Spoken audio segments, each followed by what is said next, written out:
दोस्तों मोनू अलबेला एक ऐसे सिंगर हैं जो कि आजीवन भर खेसारी लाल यादव को सपोर्ट करते रहे हैं और आगे भी करते रहेंगे। दोस्तों जब मोनू अलबेला के गाने की शूटिंग की जा रही थी तब रिपोर्टर मनीष आरती न्यूज वाले पहुंच जाते हैं वहां पे। फिर क्या दोस्तों, जब आरती न्यूज वाले इंटरव्यू लेने लगते हैं मोनू अलबेला से तो आरती न्यूज वाले एक गाने का डिमांड करते हैं। कौन से गाने बजता है दोस्तों आप लोग खुद सुनिए।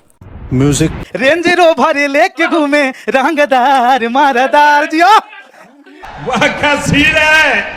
दोस्तों खेसारी लाल यादव जी के कट्टर फैन है मोनू अलबेला, तो कैसे न खेसारी लाल यादव के रेंज रोवर वाला गाना गाएंगे। दोस्तों खेसारी लाल यादव जी के रेंज रोवर वाला गाना पे झूम उठ गए, मजा आया। दोस्तों इस रिपोर्टर की रिपोर्टिंग देखकर सच में मजा आ जाता है। एक ऐसे ही वीडियो वायरल हो रहा है दोस्तों, जो कि इस रिपोर्टर की क्या करतूत है, चलिए आप लोग को दिखलाते हैं अगली वीडियो में। चलो भाई देखो अब मैं क्या करता हूँ। आप क्या कर रहे हैं? बहुत बड़ा लड़चट हो बे।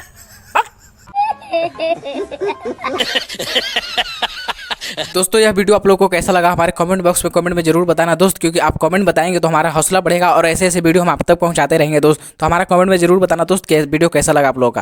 वीडियो में मजा आया तो मेरा चैनल सब्सक्राइब कर दो दोस्त, क्या है कि ऐसे ऐसे वीडियो हम लाते रहते हैं इस चैनल पे।